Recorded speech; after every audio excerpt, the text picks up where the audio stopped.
करो बकासुर, बहुत हुआ ये लुका छिपी का खेल।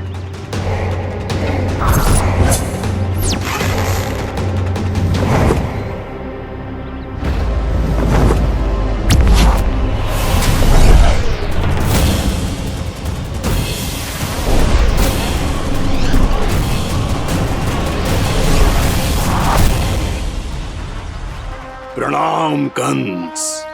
छिपे रहकर दूर से ही प्रणाम करोगे? सामने आओ बकासुर।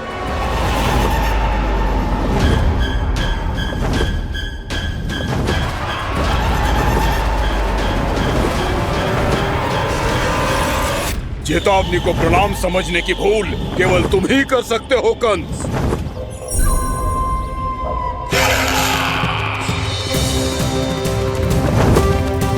अनगिनत युद्ध करने के बाद भी जिसने पराजय का कड़वा स्वाद न चखा हो, उस अपराजय विजेता का अपमान करने की मूर्खता केवल तुम ही कर सकते हो बकासुर।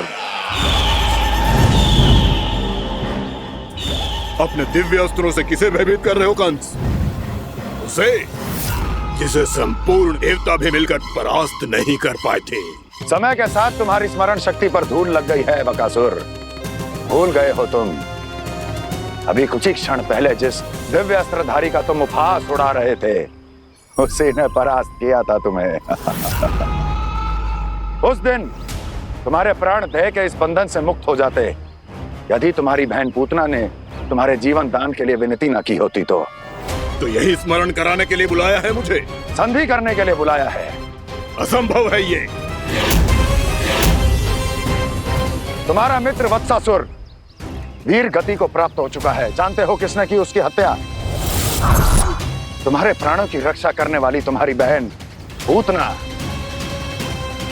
प्राण गवा चुकी है अपने। जानते हो किसने की उसकी हत्या? किसने मारा मेरी बहन को? किसने मारा मेरे मित्रों को? किसने बुलाई है अपनी मृत्यु? उसी ने जो मेरा भी शत्रु है। इसीलिए बुलाया है तुम्हें यहाँ पर संधि करने के लिए, प्रतिशोध का एक अवसर देने के लिए। तुम नाम बताओ उसका कंस। उस दुष्ट को कच्चा ही निगल जाऊंगा मैं। बोलो कौन है वो? एक बालक है, कृष्ण। किंतु वो एक विष्णु अवतार है बकासुर। किसी का भी अवतार क्यों ना हो, इसी क्षण से मैं हूं उसके काल का अवतार। तुम केवल इतना बताओ कि कहां मिलेगा वो? वृंदावन। वृंदावन। कान्हा, आजा, पूजा आरंभ करते हैं। नहीं प्रभु,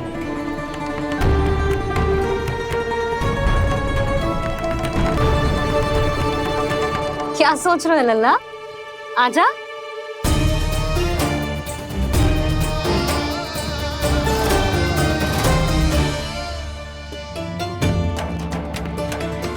पहले इस राक्षस का सामना करना होगा मुझे, अन्यथा ये शुभ दिन को सबके लिए अशुभ बना देगा।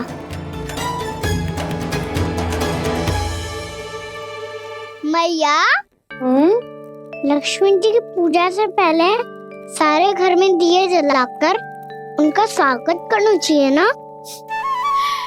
कितना सयाना होगा मेरा लल्ला। चलो जी, दिए जलाए। आजा। प्रभु, मैं कुछ नहीं जानती। कोई भी योजना बनाइए, कोई उपाय निकालिए, पर आप मैया को मनाइए। आप मेरी पूजा नहीं कर सकते, ये शोभा नहीं देगा।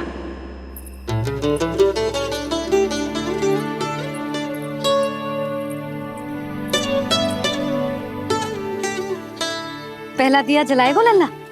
हाँ मैया। ले, ध्यान से लल्ला।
जे श्वेत रंग का आकाश में क्या गया? सुनो जी, देखो आपने,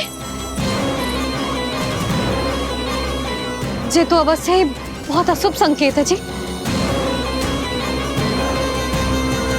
कहाँ है वो? कहाँ है विष्णु अवतार कृष्ण? दिवाली के शुभ दिन अशुभ संकेत की बात करियो मैया। ये तो कयूँ तीव्र चलने के कारण मुझे है, फिर से चला लेंगे। साधारण दीपक ही तो है ये साधारण ना है लल्ला, दीपावली के दीपों का बहुत विशेष महत्व होता है। तो है मैया। वनवास के बाद जब राम जी लौट कर आ रहे थे, तब उनके स्वागत में पूरी अयोध्या में ये दीप जलाए गए थे। दीपावली अमावस्या की रात को पड़ती है और रात का अंधेरा मन के भीतर के उस अंधेरे का प्रतीक होतो है जो बुराई को शक्ति देतो है।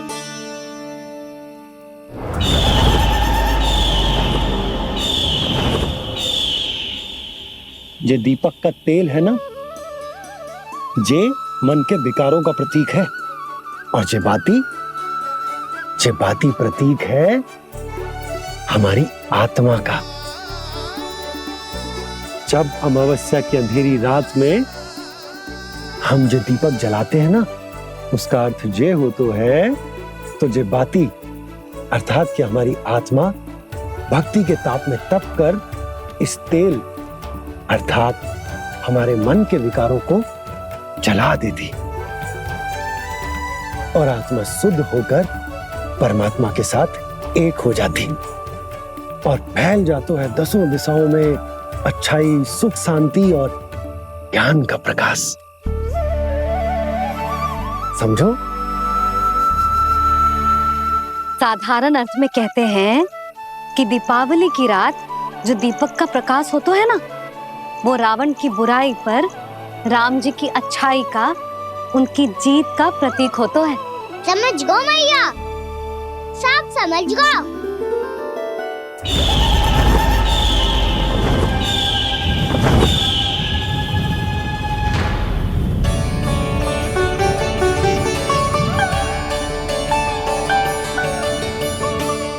आज हम ये सारे दीपक जलाएंगे बाबा, और इसके प्रकाश के कारण कोई भी विकार, कोई भी बुराई वृंदावन में प्रवेश ना कर पाएगी, वृंदावन में प्रवेश ना कर पाएगी।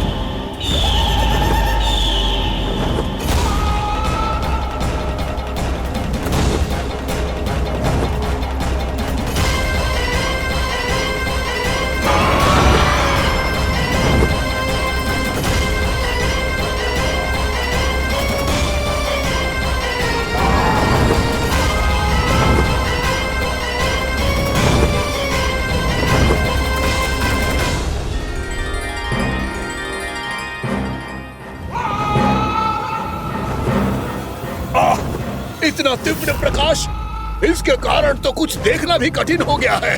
और मुझे इन दीपकों की उष्मा क्यों अनुभव हो रही है? कैसे संभव है ये? आज बुराई पर अच्छाई की विजय की रात है। आज वृंदावन के निकट आने का प्रयास भी ना करना बकासुर, अन्यथा इन दीपकों की लो तुम्हें जलाकर भस्म कर देगी।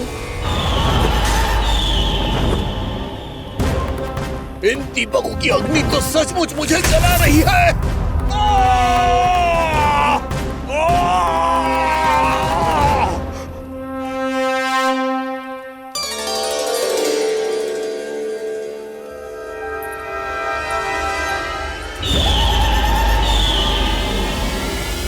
सारे देवता भी मिलकर मुझे नहीं रोक पाए थे। इन नन्हे दीपकों में इतना सामर्थ्य कहां जो मेरे पांव को बांध पाए।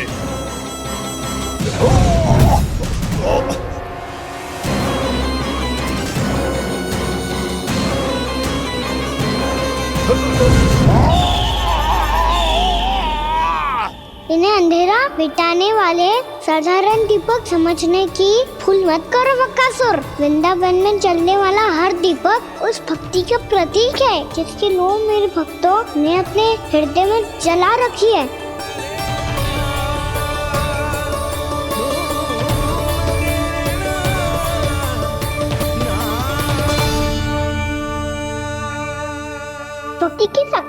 मानोगे तो रावण को भी हारना पड़ा था बकासुर, फिर तुम्हारा तो अस्तित्व क्या है?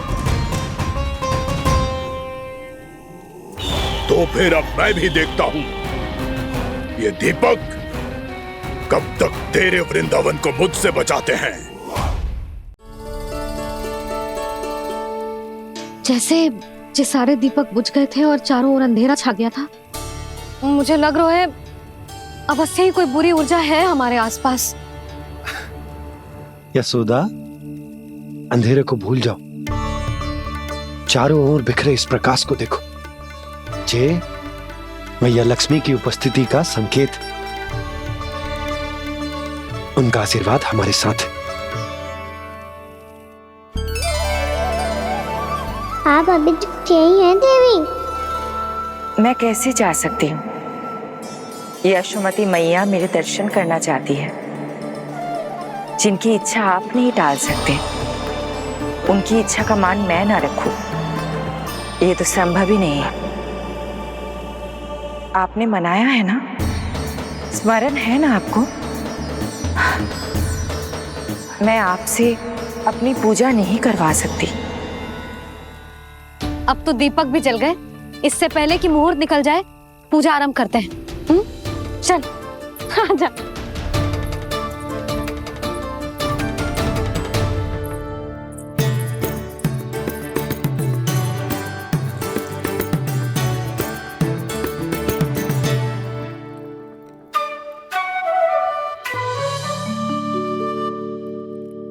यदि हमारे आसपास कोई बुरी ऊर्जा ना है और यदि लक्ष्मी जी की कृपा सच्ची में हम पे है, तो जब तक हमारी पूजा समाप्त होगी ना कान्हा, तब तक इस केले के आगे का भाग अपने आप दब जाएगा। ना, ये भी दीपावली की एक प्रथा है। इससे पता चलता है कि माँ लक्ष्मी की कृपा हम पर बनी हुई है कि ना।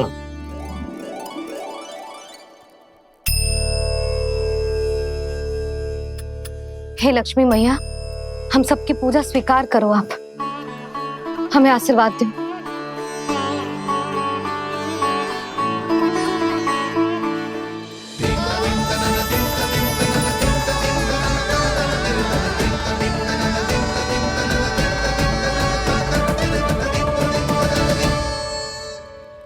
आपने सही कही थी जी, मैया लक्ष्मी का आशीर्वाद हमारे साथ ही है, सच्ची में हमारे साथ यही है।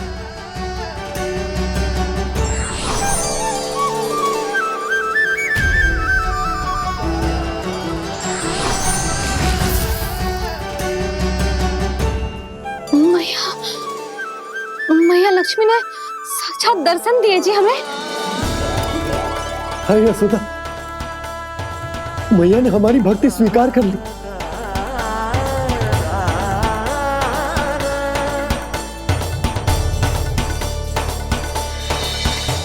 आजा नन्ना, यहाँ बैठ, पूजा आरंभ कर दे। आजा।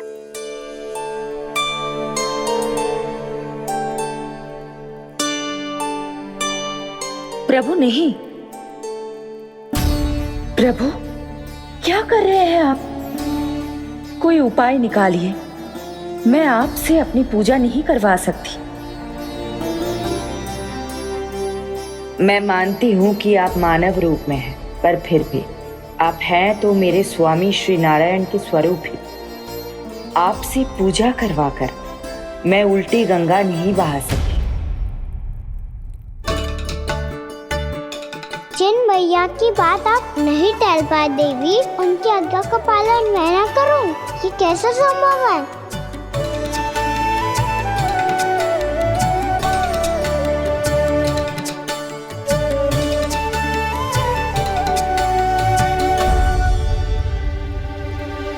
पर आप इतनी विचलित क्यों हो रहे हो? प्रेम और पूजा में कोई अंतर नहीं होता। मैं कोई भी अवतार क्यों ना ले लूं, मेरा प्रेम तो सदा आपके साथ ही है। तो फिर मैं आपकी पूजा करूं या आप मेरी, इससे क्या अंतर पड़ता है?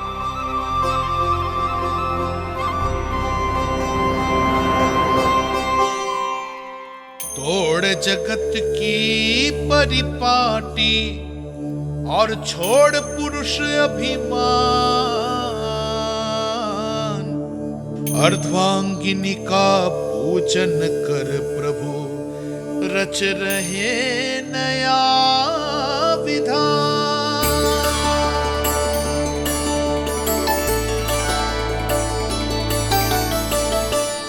इस अवतार में मुझे आपका साथ कब मिलेगा प्रभु? इधर के राजा भीष्म की पुत्री रुक्मणी के रूप में शीघ्र ही आपका जन्म होगा। पर हमारे मिलन के लिए आपको थोड़ी लंबी प्रतीक्षा करनी होगी देवी, क्योंकि उसके पहले मुझे अपने अन्य दायित्व निभाने हैं और कंस के राक्षसों का सामना भी तो करना है।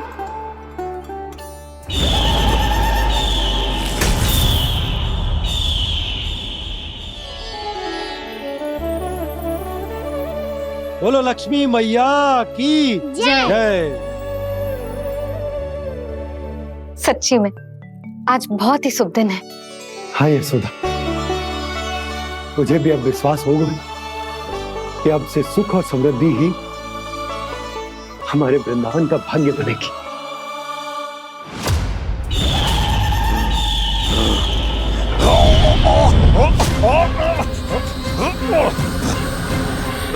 इन दीपकों का प्रकाश सैकड़ों सूर्यों की भांति चुभ रहा है मुझे।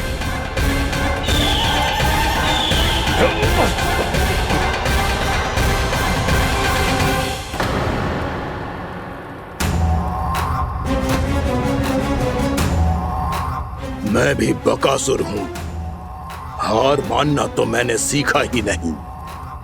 इसी वन में घात लगाकर बैठा रहूंगा। जैसे ही ये दीपक बुझेंगे, मैं इस वृंदावन पर और उस विष्णु अवतार पर आक्रमण कर दूंगा। नहीं छोड़ूंगा उस मायावी कृष्ण को। उसने मेरी बहन पूतना का वध किया है। नहीं छोड़ूंगा उस मायावी कृष्ण को। नहीं छोड़ूंगा उस मायावी कृष्ण को। चाहे जितनी बार मेरा नाम जप लो बकासुर, इसका फल तो तुम्हें कल ही मिलेगा।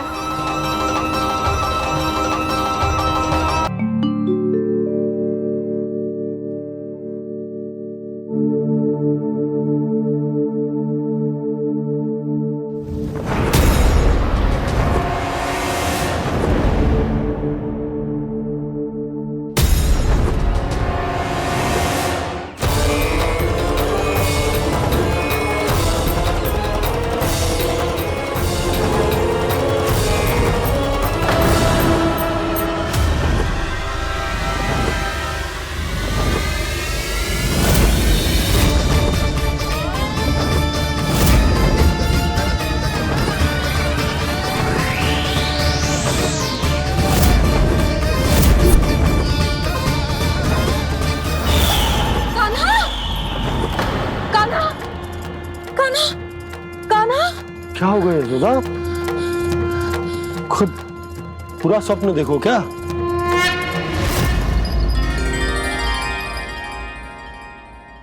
अरे वाह कान्हा, आज तो समय से पहले तैयार होगा तू। तैयार तो होना ही था बाबा। इससे पहले कि राक्षस वृंदावन आकर विध्वंस करे, मुझे वन जाके उसका सामना करना है।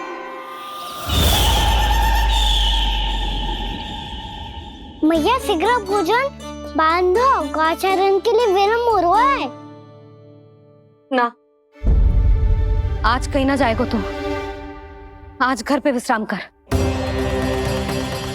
ऐसा क्यों कह रही हो यशोदा? हर बार क्यों का उत्तर देना आवश्यक ना है जी। मैं ना चाहती आज ये जाए, तुझे ना जाएगा बस। और यही क्यों, आज अन्य बालक भी वन में ना जाएंगे गौचारण के लिए। आप गोपो को भेज दो।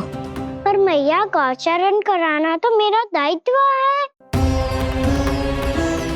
और तेरी देखभाल करना, तुझे सुरक्षित रखना मेरा दायित्व है। बाबा,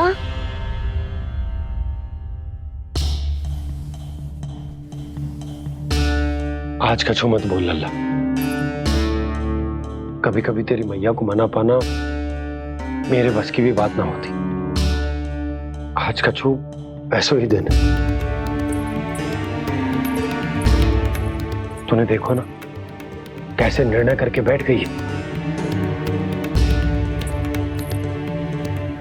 इससे पहले कि वो राक्षस जगजा और वृंदावन वासियों को कोई हानि पहुंचाए, मुझे वहां पहुंचना पड़ेगा। पर कैसे?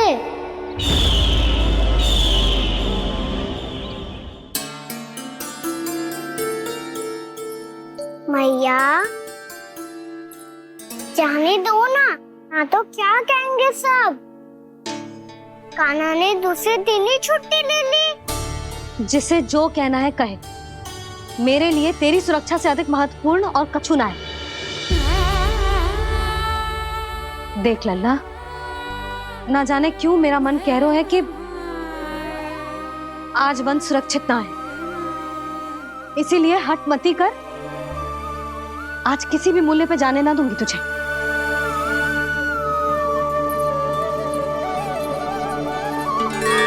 मैया ने ठान लिया, आज वन जाना है तो कोई और ही उपाय खोजना पड़ेगा यहाँ से निकलने का। सुनो, आज गौचारण के लिए गोप जा रहे हैं। हमारी छुट्टी है आज। पर क्यों बलराम? वो तो कान्हा ही जाने। सारी मैया ऐसी होती है क्या मुल्ली? पहले सेमी कहती है कि बड़ी हो जाओ, सब कुछ नियम से किया करो, अनुशासन सीखो। सेमी उसे तुड़वा के कहती है आपकी छुट्टी। तू चाहे जितना भी स्वांग कर ले लल्ला, कछु भी कह ले, कछु भी कर ले, मैं तो तुझे बाहर ना जाने दूंगी। वन छोड़, मैं तो तुझे चौबारे तक भी जाने की आज्ञा ना दूंगी आज। चल पी ले अब।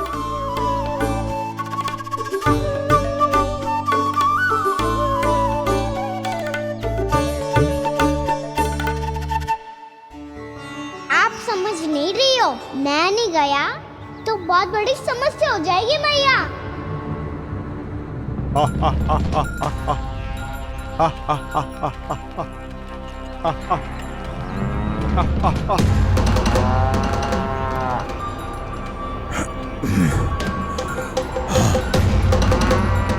दिन निकले पूरे प्रहर बीत गया।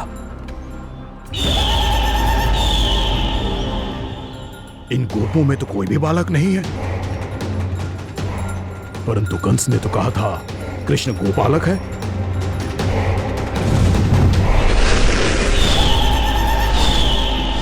लगता है मुझसे भयभीत हो गया है वो, तभी तो आज गौचारण के लिए नहीं आया। पर मैं भी बकासुर हूँ। जल में छिपी हुई मछलियों को ढूंढ निकालना बहुत अच्छी तरह आता है मुझे।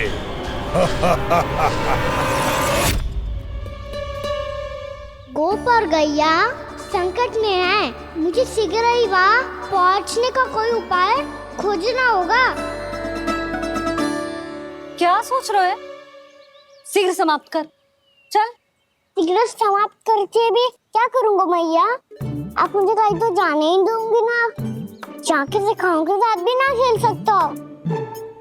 वो तो है, पर मैं भी तो हूँ, मेरे साथ तो खेल सकते हो है ना? सच्ची? सच्ची। जो मैं खेल बोलूँगा वही खेल खेलोगे आप? हाँ। आप मिठोली खेलते हैं? बहुत दिन हो गए। ठीक है, पर पहली पट्टी तेरी आंख में बंधेगी लल्ला। मुझे शिकार है। चल पहले दूध समाप्त कर। पूरा समाप्त कर। जे हुई ना बात। आजा, खड़ा हो।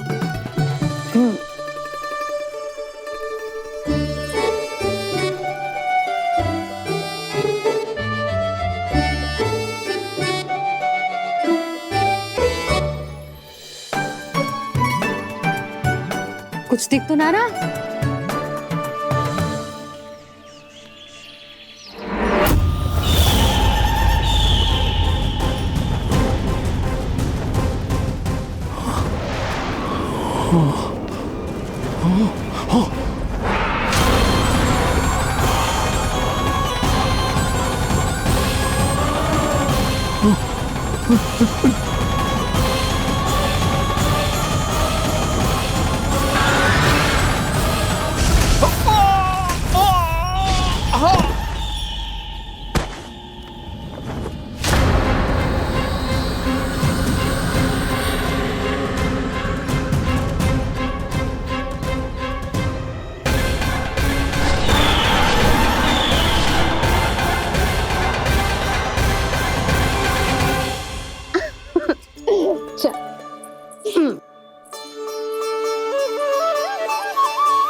को हानि पहुंचाए मुझे उस तक पहुंचना होगा।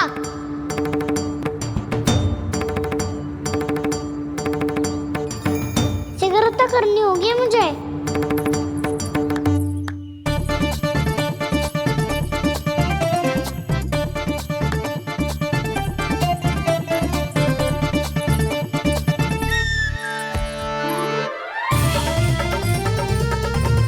पकड़ लियो मैया, पकड़ लियो। हाँ हाँ पकड़ लियो। पर तू तो अभी वहां था ना, यहाँ कैसे आ गया? आप भी तो वही थी मैया, सिकरा यहाँ कैसे आ गए? बहाना बनाने से ना बनूंगा मैं। चलो अब आपकी बारी। हाँ हाँ ठीक है।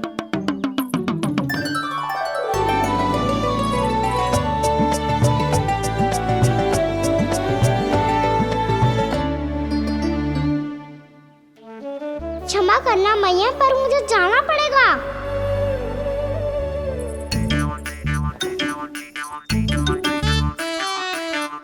मैया पकड़ो मुझे। कहाँ है नंदा?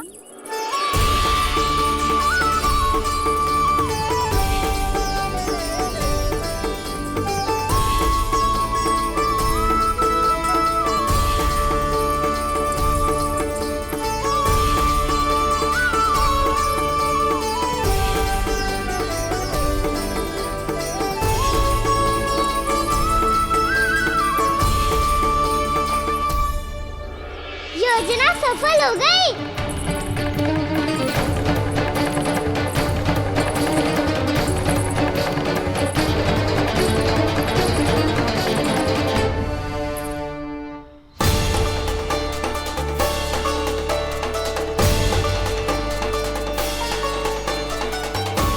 मुझे माफ करना मैया, आपको बिना बताए जाना पड़ रहा है।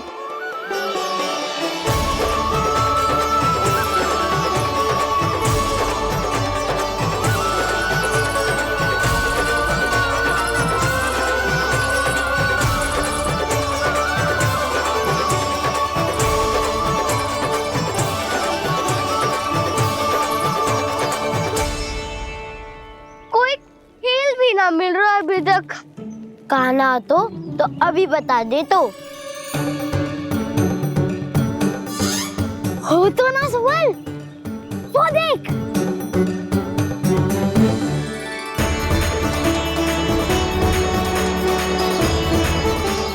क्या कर रहा है इतनी शीघ्रता में? वन की ओर जा रहा है, वो सारे कर रहे। चले। हाँ।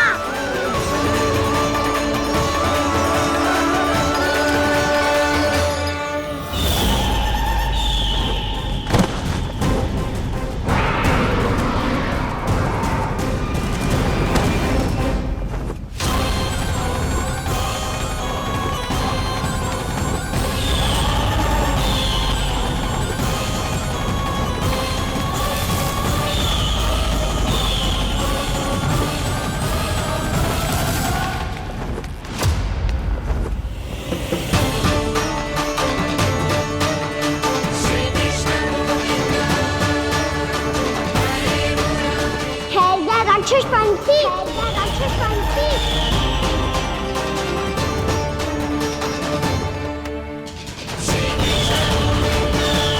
गोपालक कृष्ण हूँ मैं, नंदराज का लल्ला, वृंदावन का राजकुमार। मेरे रहते तो मेरी प्रजा को कोई हानि ना पहुंचा सकता। तू है कृष्ण? तुझ पर क्या प्रहार करूं मैं? मुझे तो लगा था विष्णु की तरह तेरे एक हाथ में चक्र होगा, दूसरे में गदा, पर तू तो नन्हा सा बालक है। कोई शक्ति नहीं है तेरे पास और ना ही है कोई अस्त्र या शस्त्र। तेरा सामना करने के लिए मुझे अस्त्र और शस्त्रों की आवश्यकता ना है राक्षस। वकासुर, वकासुर नाम है मेरा, वही वकासुर जो अपनी बहन पूतना की हत्या का प्रतिशोध लेने आया है।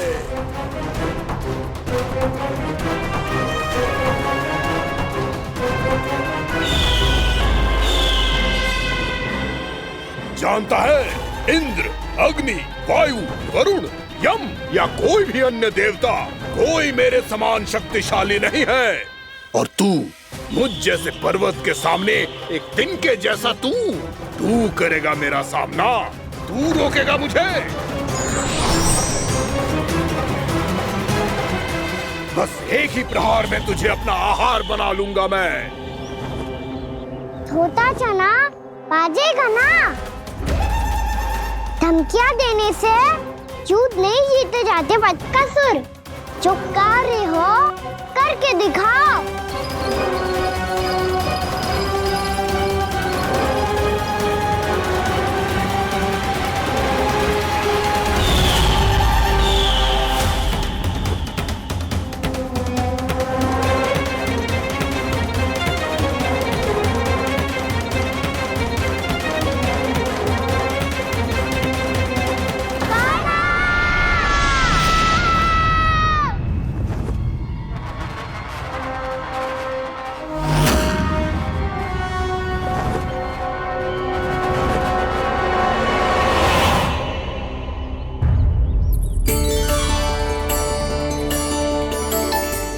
लल्ला, देख तेरी मैया थक गई है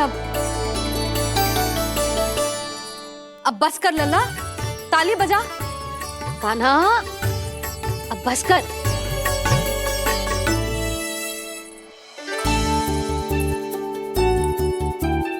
ताली बजा, ताली बजा, कोई संकेत तो दे, बता कहाँ है तू? पकड़ लिया।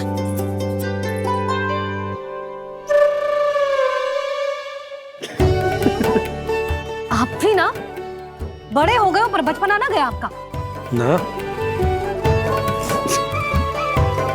बच्चे कहाँ गया? जी रोकान।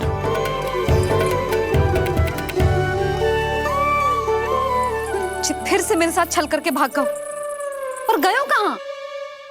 नंदराज, नंदराज। भानु, वो पंछी, राक्षस पंछी, बहुत बड़ा पंछी। भानु, राक्षस, राक्षस। भानु, क्या होगा? तुम बैठो, यशोदा जल लेकर आओ, बैठो।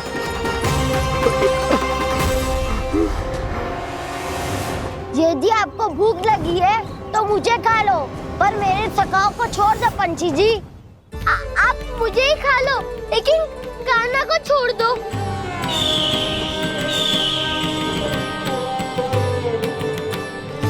हम सबको खा लो, पर कान्हा को जीवन दान दे दो। कितनी अद्भुत है प्रभु के सखाओं की ये भावना कि सखा के प्राण को बचाने के लिए अपने प्राणों का त्याग करने को भी तत्पर हैं ये सब। देवराज, वैसे तो प्रभु क्षण भर में सब कुछ संभाल सकते हैं, पर हमें अपना कर्तव्य निभाना होगा। प्रभु की सहायता हमें करनी होगी। हाँ देवराज, प्रभु की सहायता करनी चाहिए हमें। स्वयं नारायण की कृपा है हमारे मित्र पर, उसे छोड़ दो, अन्यथा देवता तुम्हें नहीं छोड़ेंगे। पर मैं देवता के आने की प्रतीक्षा नहीं करूंगा। मेरे भाई को इसी क्षण मुक्त कर दो असुर, या फिर मेरा सामना करने के लिए तैयार हो जाओ। आवश्यकता पड़ी तो तुम्हारा उधर फाड़ के भी अपने भाई की रक्षा करूंगा मैं। तो फिर आ बालक, तुझे भी तेरे भाई के पास पहुंचा देता हूँ मैं। प्रयास करके तो देखो दोस्त, तुम्हारे चोंच के टुकड़े टुकड़े ना कर दिए तो मेरा नाम भी बलराम नहीं, तो मेरा नाम भी बलराम नहीं।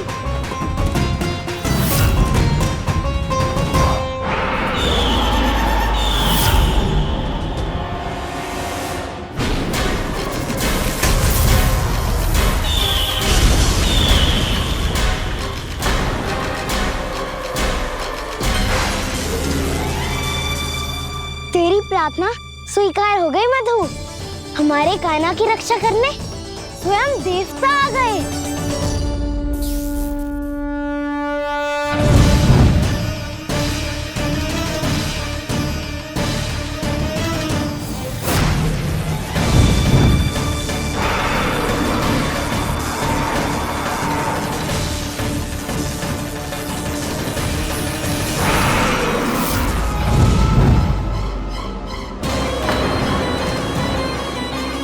बस करो इंद्र, अपने वज्र का प्रयोग मत करो।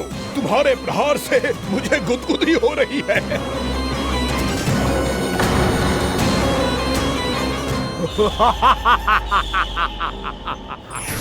पर मेरी ज्वाला गुदगुदी नहीं करेगी बकासुर, जलाकर भस्म कर देगी।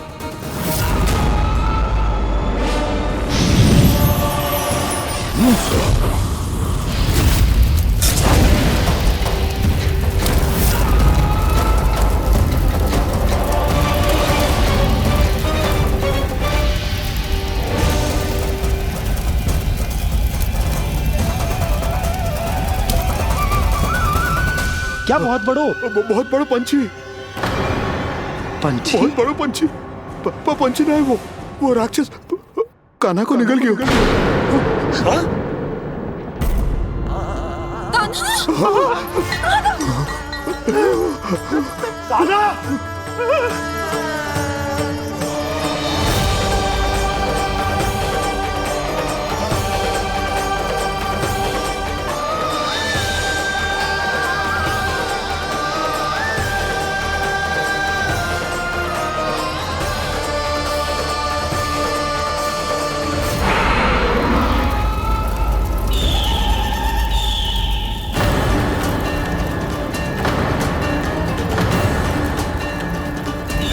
मेरे उदर की जठराग्नि भी तुम्हारी ज्वाला से अधिक तीव्र है अग्निदेव।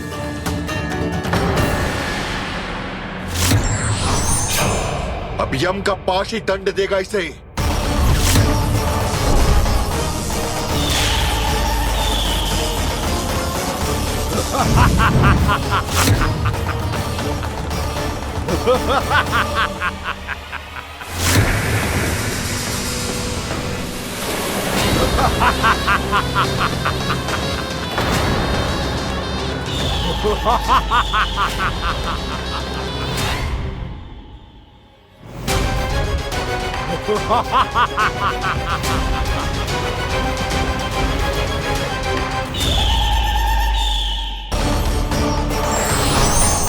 अब यम का पास ही दंड देगा इसे।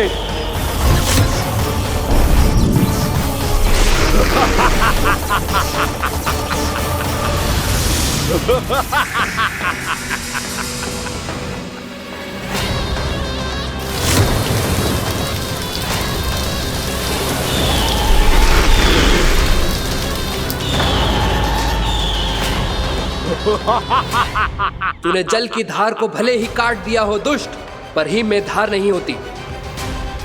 अब मेरी हिम शक्ति तुझे जमाकर नष्ट कर देगी।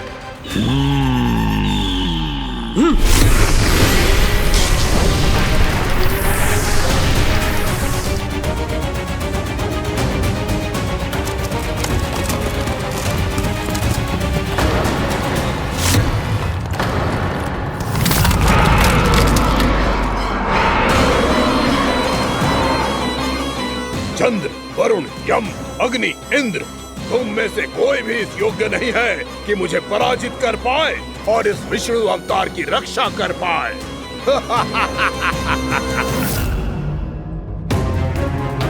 इस असुर को देवता कुछ ना बिगाड़ पा रहे हैं।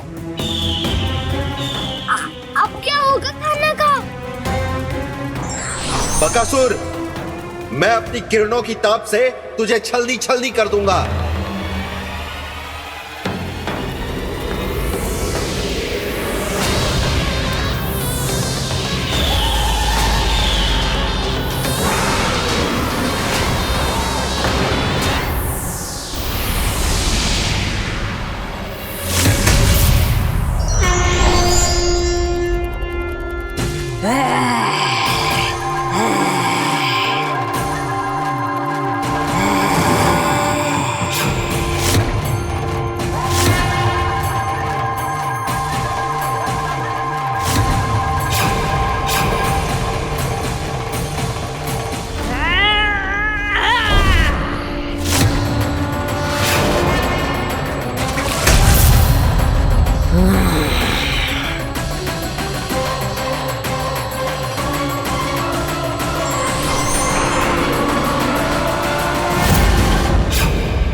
पुत्र कार्तिकेय, इस असुर के उदर को फाड़कर अपने पिता के सखा श्री कृष्ण को मुक्त कराओ पुत्र।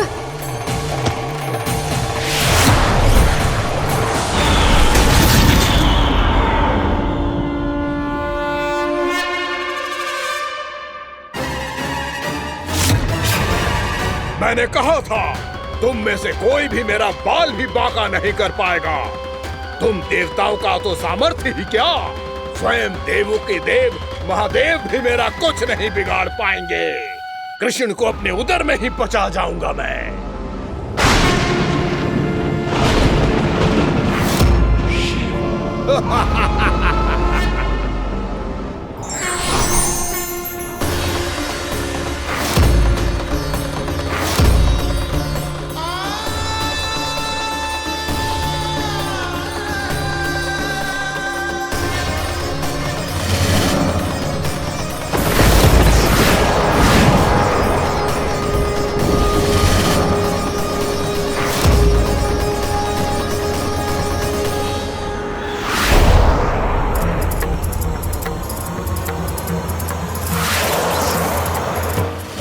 शिव शंकर का त्रिशूल है। एक ही बार में इस असुर का प्राण ले लेगा ये। हाँ, महादेव का त्रिशूल।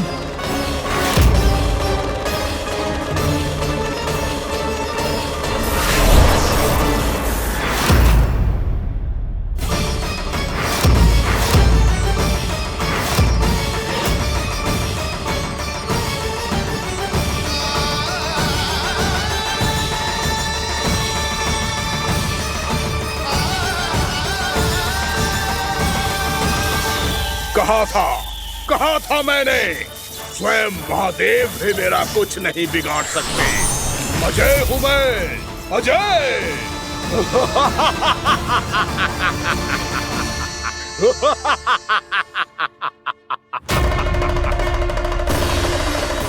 प्रभु, आपके त्रिशूल की महिमा तो अपरंपार है, तो फिर ये ठहर क्यों गया?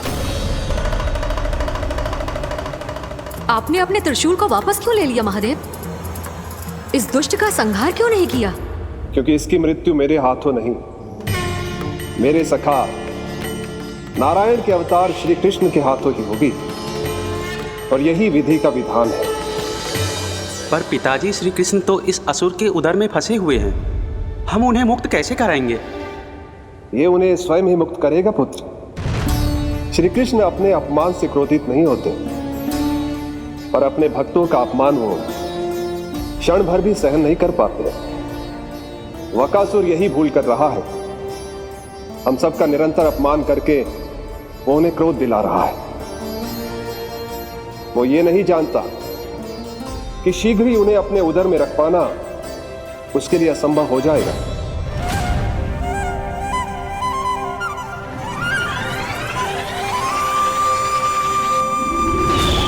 क्या हुआ महादेव, पराजित होकर भी मुस्कुरा रहे हैं?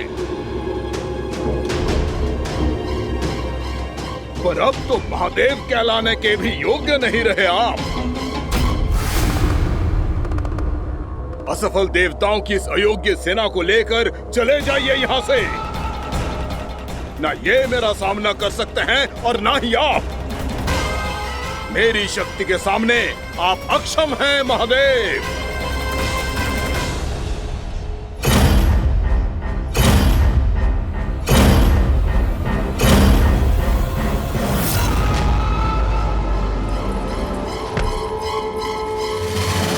सुधा, जिस दुष्ट ने मेरे लल्ला को निगलो है ना, भीतर से जलेगो, छटपटाएगो, पीड़ा से कराएगो।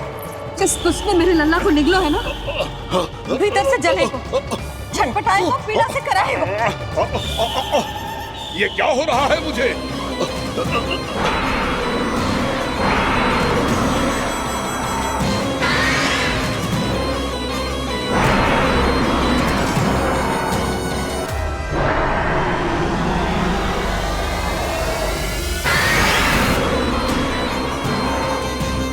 मुझे ऐसा क्यों लग रहा है जैसे भीतर से जल रहा हूं मैं। ये क्या हो रहा है मुझे?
हे प्रभु, मैंने ऐसे कौन से कुकर्म किए थे कि मुझे ऐसी मृत्यु प्राप्त हुई?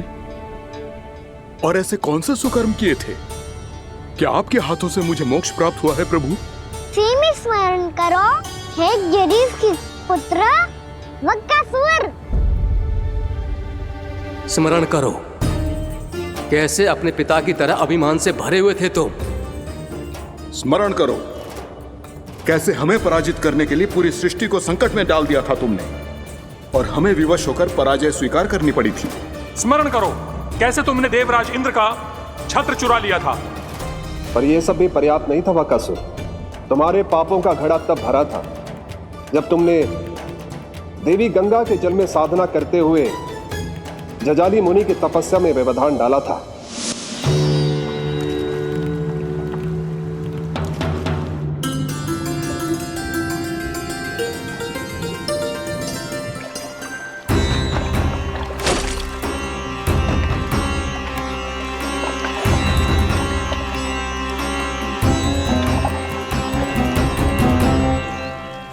रुक क्यों गए चालक? नौका को आगे की ओर ले चलो। आगे बढ़ना उचित नहीं होगा महाराज। यहाँ से कुछ ही दूरी पर जालजली मुनि तपस्या कर रहे हैं। तो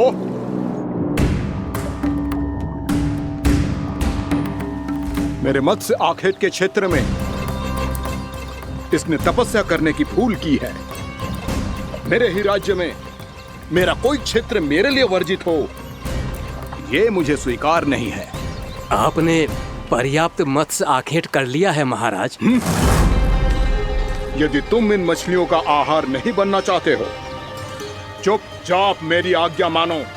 क्षमा, क्षमा महाराज।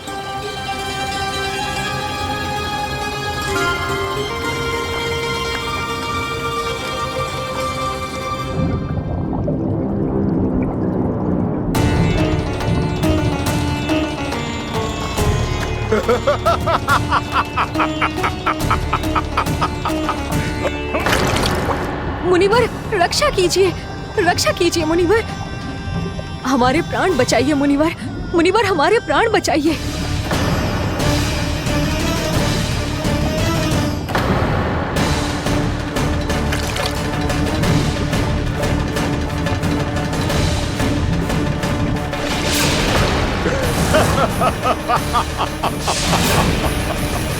ठहर जाओ असुरराज, इन मछलियों को हानि ना पहुंचाओ। क्यों मुनि? अब मछलियां पकड़ने के लिए मुझे तुमसे आज्ञा लेनी पड़ेगी। तुमने तपस्या करने से पहले किससे आज्ञा ली थी? माँ गंगा से, इस जल में रहने वाली सभी मछलियों से। इस उपकार के बदले इन सभी मछलियों को रक्षा करने का वचन दिया था। इसीलिए असुरराज, मैं शांति से कह रहा हूं, इस स्थान को अशुद्ध ना करो। चुपचाप यहां से चले जाओ, नहीं तो इसका परिणाम अच्छा नहीं होगा।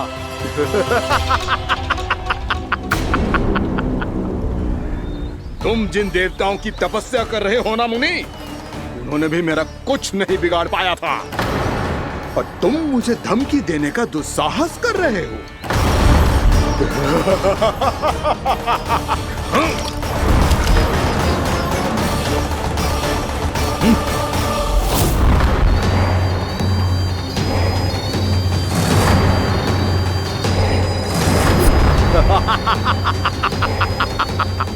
मूर्ख, विचारों से तो तू राक्षस है ही, और स्वभाव से उस बगुले की तरह है जो भूख ना होने पर भी उन निर्दोष मछलियों को आहार बनाता रहता है। इसलिए अभी इसी क्षण से तू वकुला का जीवन जिएगा।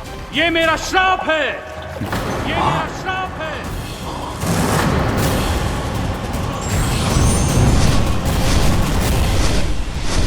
श्राप पाने के बाद तुम्हें आभास हुआ कि तुमने कितना बड़ा अपराध किया था, और तब तुम जजाली मुनि से क्षमा याचना करने लगे। तुम्हारे अपराध बोध को जानकर मुनि श्रेष्ठ शांत हुए और उन्होंने तुम्हें वरदान दिया। श्राप से मुक्ति का एक ही मार्ग होता है असुर, पश्चाताप। तुम्हें अपने भूल का पश्चाताप है, इसीलिए मैं तुम्हें वरदान देता हूं। तुम्हें मेरे श्राप से मुक्ति अवश्य मिलेगी। स्वयं प्रभु श्री नारायण के अवतार इस बगुले के देह के बंधन से तुम्हें मुक्त करेंगे।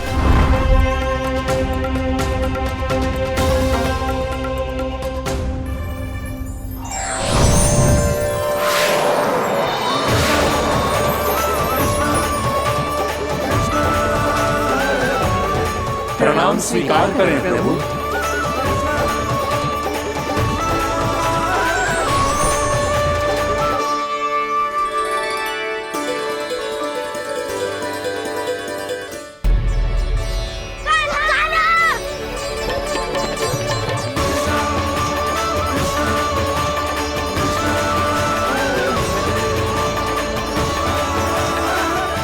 मुझे ना पता कि तुम सबने क्या देखा है, शायद जो देखो है, बस मैया से कछु मत ही बताना। कान्हा!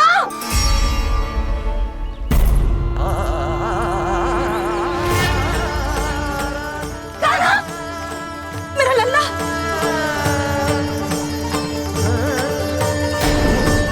भानु बता रहा था तुझे कोई असुर पंछी निकल गया था। हाँ?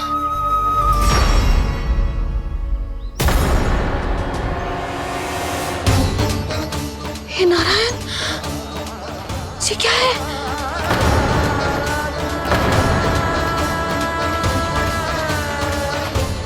ये सब कैसे हुआ लल्ला? हाँ? कोई बताएगा मुझे ये क्या है?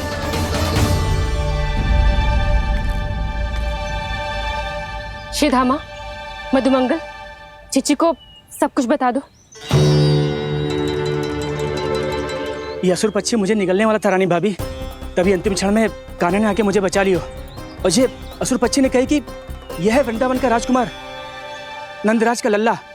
इसके होते कोई भी वृंदावन वासियों को हानि ना पहुंचा सकते। रानी भाभी, कान्हा ने अपने प्राणों की चिंता ना करी और इस क्रूर राक्षस से भिड़ गयो और इस राक्षस पक्षी ने इसे निगल लियो। इतना पर्याप्त है भोला काका, सब कुछ बताने की आवश्यकता नहीं है। ये सब देख के सारी बालक मंडली इतनी व्याकुल हो गई कि सबने अपने प्राण अर्पित कर दिए और इस असुर पक्षी से कहे कि हमें खा लो और हमारे सखा को छोड़ दो। इन बालकों का पराक्रम देख के सभी देवतागण यहाँ आ गए और उनके हृदय भी पिघल गए और उन्होंने इस राक्षस पक्षी से युद्ध करके इसे मार गिराया। देवताओं के राजा इंद्र के वज्र का प्रहार तो मैंने अपनी आंखों से देखा है ताई जी। और फिर उसके बाद अग्निदेव ने अग्निवस्त्र का प्रहार किया। जय ना काकी, वरुण देव, कार्तिकेय, यमदेव सबने मिलके युद्ध किया इस राक्षस से। कहा था अभी मत बोलना। अरे सब मिलके फंसा दोगे मुझे।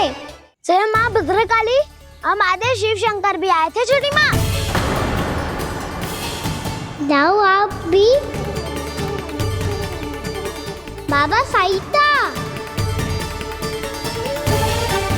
मुझे लगता है कि ये कान्हा भी इन्हीं देवताओं में से एक है। संभव तो है चीची, स्मरण है पूतना और तृणावर्त के आक्रमण के समय भी ऐसा ही हुआ था। सभी राक्षस मारे गए थे पर अपने कान्हा को एक खरोच तक न आई थी। हाँ जीजी, मुझे लगता था कि श्री नारायण की विशेष कृपा है हमारे कान्हा पे, पर अब तो देख के लग रहा है कि हमारा कान्हा ही स्वयं श्री नारायण है। या फिर उनका अवतार है ये। अरे बस करो तुम सब, ऐसा कछु ना है। अरे जितनी बात सुनी है उससे तो यही लग रहा है कि कान्हा देवताओं और असुरों की युद्ध के बीच में फंस गया था। उसका इस सब से कोई लेना देना ना है। तो फिर इसके तन पे एक भी खरोच क्यों ना आया नंदराज? हाँ,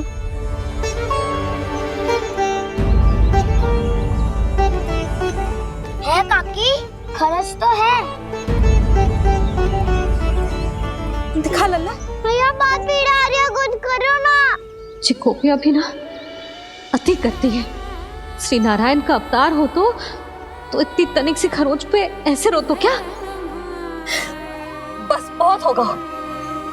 अब तो तुम सबने सीमा ही पार कर दी है। कभी से श्री नारायण बुलाते हो, कभी श्री नारायण का अवतार।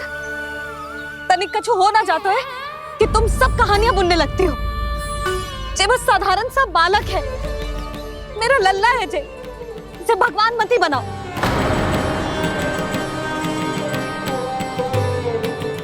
और तू, क्या आवश्यकता थी तुझे यहाँ आने की? हाँ, वो भी मुझे बिना बताए। मेरे से छल करके आयो है तू। अब तू घर चल, ऐसा दंड दूंगी ना कि मैया बहुत पीड़ा हो रही है। मैया बहुत पीड़ा हो रही है मैया। हाँ नन्ना, तू घर चल, मैं तुझे औषधि लगा दूंगी। हल्दी का लेप लगाऊंगी ना, झट से ठीक हो जाएगा।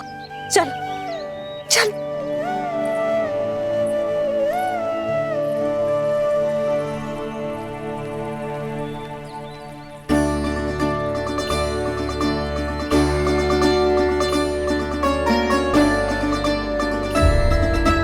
मैया बहुत पीड़ा हो रही है मैया। हाँ नन्ना, तू घर चल, मैं तुझे औषधि लगा दूंगी। हल्दी का लेप लगाऊंगी ना, झट से ठीक हो जाएगा। चल चल।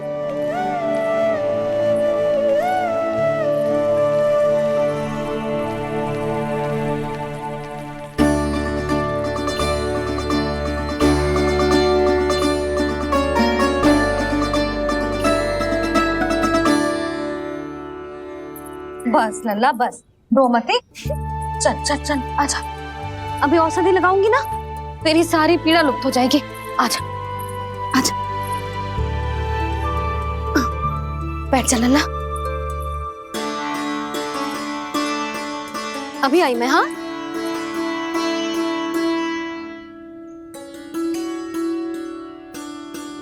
मैया। अरे तू अभी तक रो है? क्या कह रही थी सारी गोपियां? बता। के मेरा लल्ला श्री नारायण का अवतार है, दिव्य है, भगवान है। और जो भगवान इतनी छोटी सी चोट पे रोते हैं क्या? इतनी तो लगी भी ना है तुझे, जितना तो तू आ ऊ कर रहा है।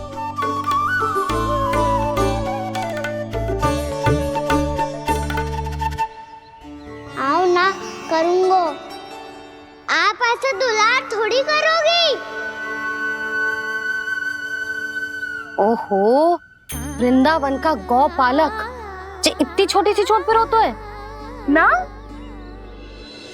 गोप बालकों का मुखिया इतनी छोटी सी चोट पे रोता है? मेरा लल्ला तो सबसे शक्तिशाली है। इतनी छोटी सी चोट तो क्या, बड़े बड़े राक्षसों से भी ना घबराता है।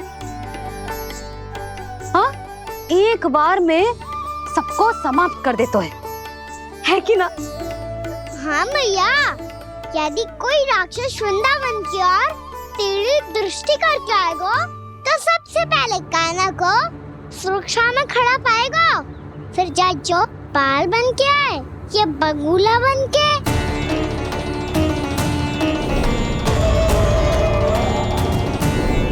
ना लल्ला, सोचो भी मती। वृंदावन की सुरक्षा करना तेरा दायित्व ना है। तुझे और कोई संकट का सामना करने की आवश्यकता ना है। अभी तो मेरी पीड़िता का हरण कर रही थी, अचानक से क्या हो गया मैया को? कोई आवश्यकता ना है तुझे ऐसे संकटों का सामना करने की। आने दे आज तेरे बाबा को, सीधा सीधा बोल दूंगी। बहुत हो गए उनके तर्क वितर्क।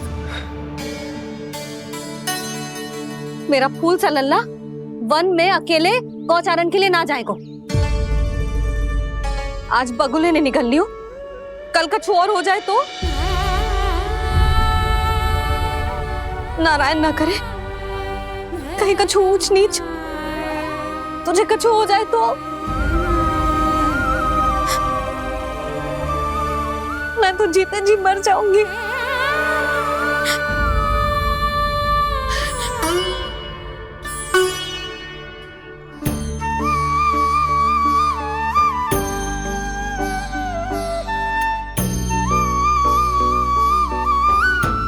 वीर लल्ला की वीर मैया इतनी सी बात तो रोती है क्या? क्या करूं कान्हा, तुझे ऐसे बार बार संकट के मुंह में जाते हुए ना देख सकती मैं। तो फिर मैया मैं वचन देता हूँ, आज के बाद मैं गौचारण के लिए तभी जाऊंगा जब आप आज्ञा दोगी। पक्का? छल ना करेगा ना मेरे साथ? मैंने कब छल करो मैया? अच्छा ठीक है, ना करूँ छल। यदि आपसे पूछे बिना बाहर निकलो तो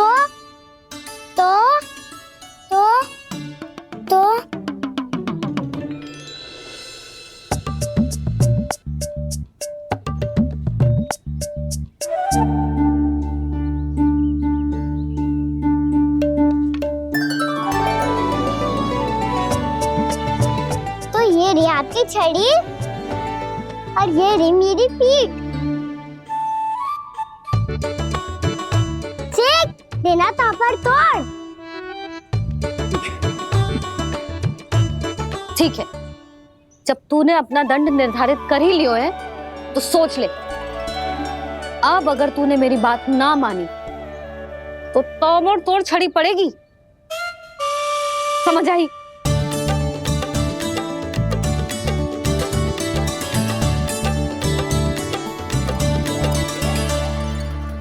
अच्छा ही है कि कान्हा कुछ दिन घर ही रहे। आज वन में जो हुआ है अवश्य कंस ने ही करवाए हुए वो सब।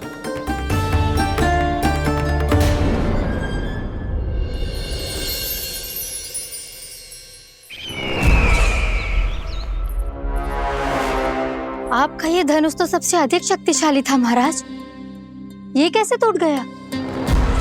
कहीं ये बकासुर की पराजय का संकेत तो?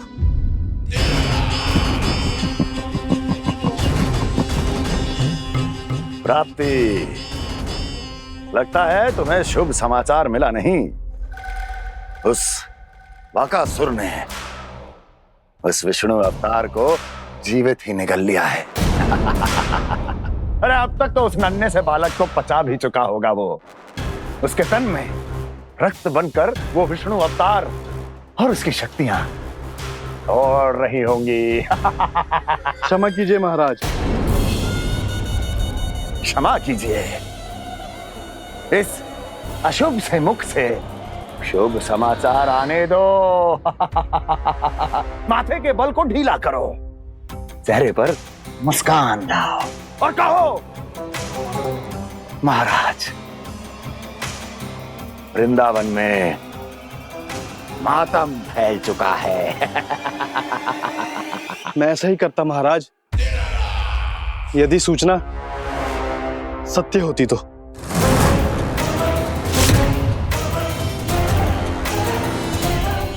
कहना क्या चाहते हो? एक क्षण में सूचना उगलो, अन्यथा मेरा योद्धा बकासुर विष्णु अवतार की तरह तुम्हें भी जीवित निकल जाएगा। आने दो। बकासुर मारा गया महाराज, बकासुर मारा गया महाराज, बकासुर मारा गया। बकासुर मर चुका है? असंभव। असंभव। बकासुर ने उस बालक को निगल तो लिया था, पर उसकी सुरक्षा करने के लिए सभी देवता वहां प्रकट हो गए, पर फिर भी कोई बकासुर का सामना नहीं कर पाया। और फिर क्या हुआ? वो बालक स्वयं ही बकासुर के उदर से बाहर आ गया और उसकी चोंच तोड़कर उसकी हत्या कर दी।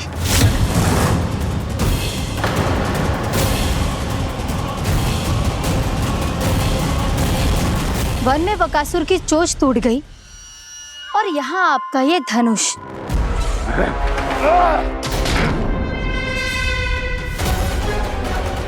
केवल नहीं टूटा तो आपका ये भ्रम महाराज। क्षमा कीजिएगा महाराज, आपका भ्रम टूटना आवश्यक है। आवश्यक है आपको यह आभास होना कि उस विष्णु अवतार को पराजित करने के लिए आपके साधारण योद्धाओं में वो सामर्थ्य नहीं है। अच्छा सर, पूतना, तृणावर्त, बकासुर, ये सब साधारण नहीं थे प्राप्ति, साधारण नहीं थे।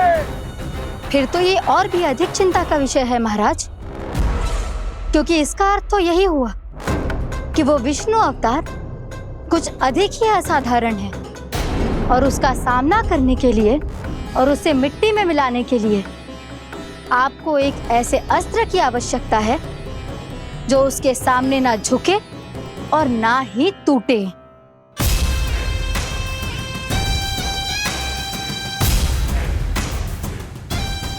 तो फिर मैं ऐसा ही अस्त्र ढूंढूंगा, चाहे आकाश पाताल एक क्यों ना करना पड़े मुझे, 10 दिशाएं 14 भुवन क्यों ना नापने पड़े मुझे, मैं उस अस्त्र को अवश्य ढूंढ निकालूंगा जो उस विष्णु अवतार के प्राणों की डोरी इस धनुष की तरह तोड़ सके।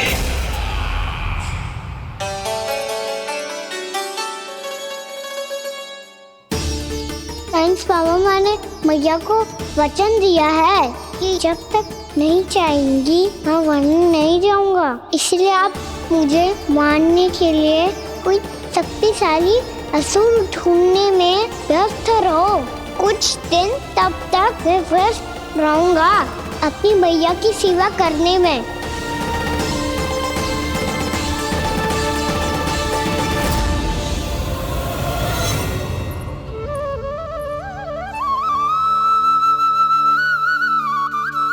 लो मैया, तुलसी जी को चढ़ाने के लिए जल।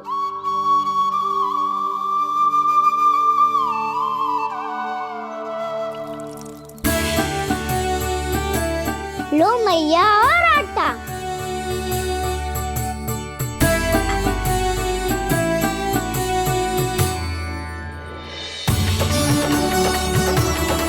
लो मैया, बेलन।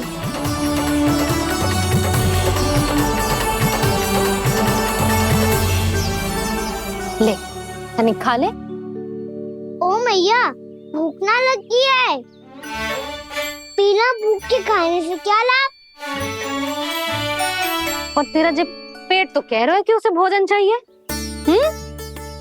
और लाभ कैसे ना लल्ला? भोजन का लाभ है ना, तन को पोषण मिलेगो, स्वास्थ्य बनेगो, जो तेरी भुजाओं में शक्ति आ जाएगी, ताऊ के जैसी, ताऊ से भी अधिक। तेरे जे केस भी लंबे हो जाएंगे। सच्ची मैया? सच्ची। माप के देख लियो नित्य दिन। तनिक खा।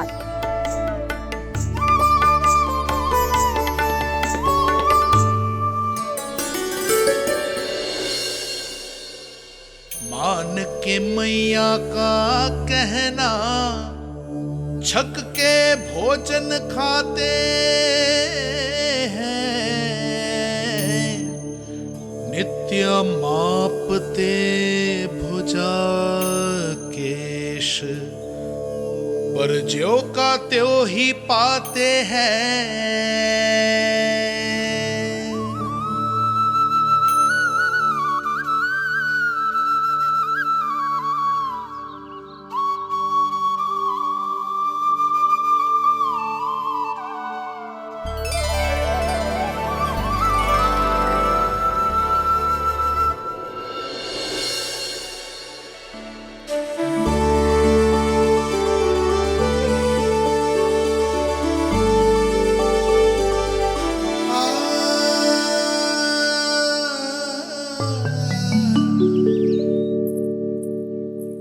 ले लल्ला, फल खा ले।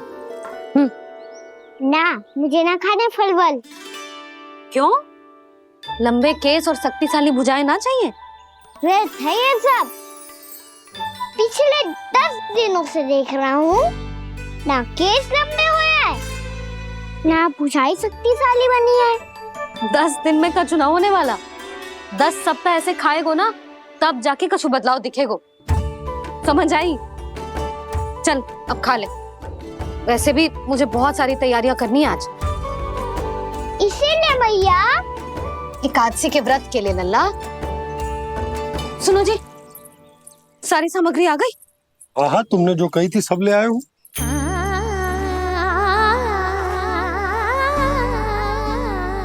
इसमें नारियल तो है ही ना, उसके बिना मैं एकादशी की पूजा कैसे करूंगी?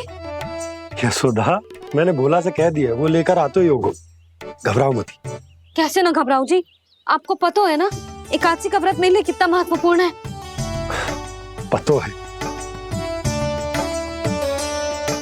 अरे इसमें तो दिए भी ना है। दिए ना है? अब मैं अभी लेकर आता हूँ। आप रहने दो, मैं ही लेके आती हूँ। भक्त भोला राम के यहाँ से है। भक्त भोला राम? मेरा अर्थ है कुमार भोला यहाँ के यहाँ से। हाँ हाँ वो ही।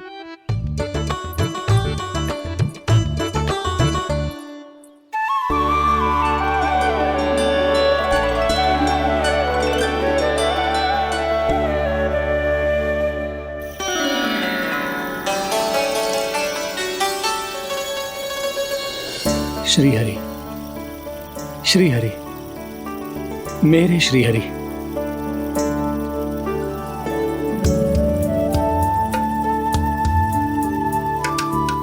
मेरे श्री हरि। भोला राम, मेरी मटकी तैयार है। मेरे श्री हरि। मेरे श्री हरि।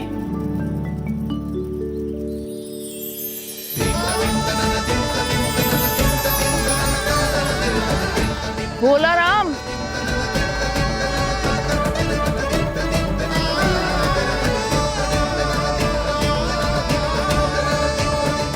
भोला काका, ओ भोला काका।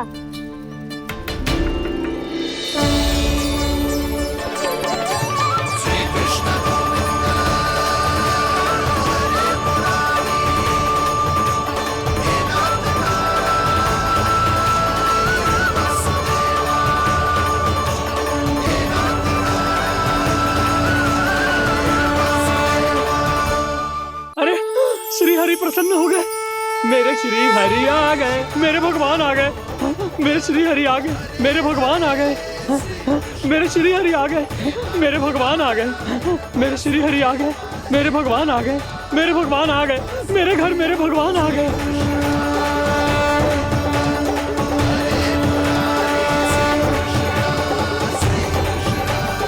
मेरे घर आ गए, मेरे श्री हरि आ गए। हाँ मेरे श्री हरि आ गए। ये तो बावले थे ही, अब बालकन को भी साथ में मिला लिए। उज्जवल क्या कर रहा है? अरे ठहर जा भोला।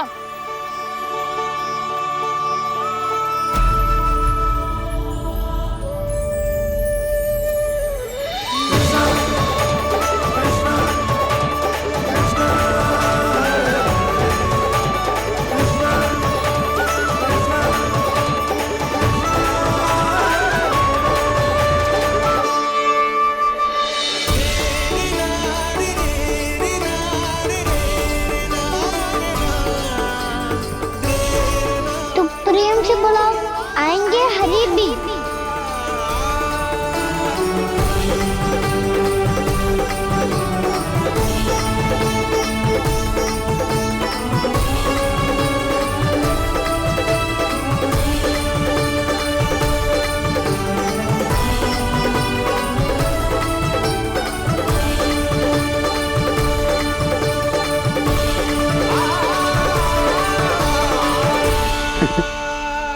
क्या वो गाना?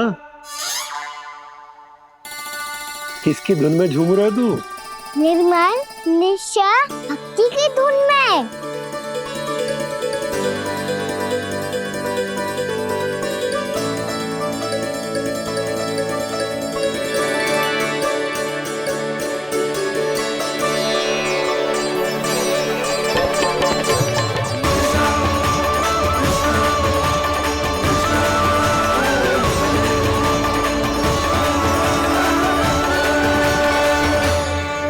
अरे क्या हो गया इन्हें?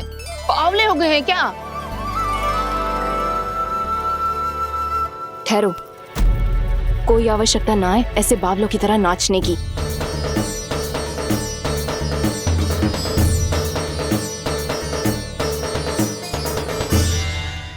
जे बावले ना है मौसी, भक्ति में रम गए। बस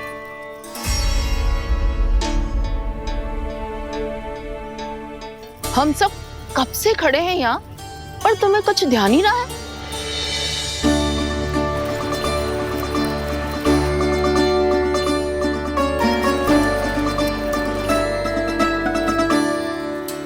नाच गाने में ऐसे मगन हुए कि हमें देखा भी ना।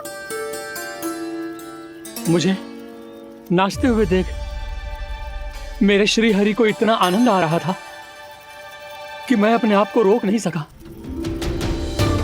और वैसे भी मेरे जन्म का एकमात्र उद्देश्य है श्री हरि की सेवा करना, श्री हरि को प्रसन्न करना। तुम बावले हो भोलाराम या हमें बावला बना रहे हो? श्री हरि और तुम्हें देख रहे हैं? हाँ, अभी वो यहीं थे, देख रहे थे। भोला काका, आपने भी ना अति कर दी। अब हमें भी बताओ तनी, कहाँ थे श्री हरि?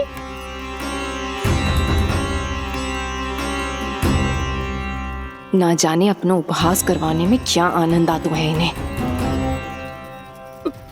देखो, अब तुम सच मानो या झूठ, लेकिन हमरे श्री हरि यहीं थे, इसी चाक पर अभी। हाँ, लो सुन लो इस मूर्ख की बात। श्री हरि को और कोई स्थान ना मिलो जो इसके मिट्टी के चाक पे आकर बैठेंगे। श्री हरि को और कोई स्थान ना मिलो जो इसके मिट्टी के चाक पे आकर बैठेंगे।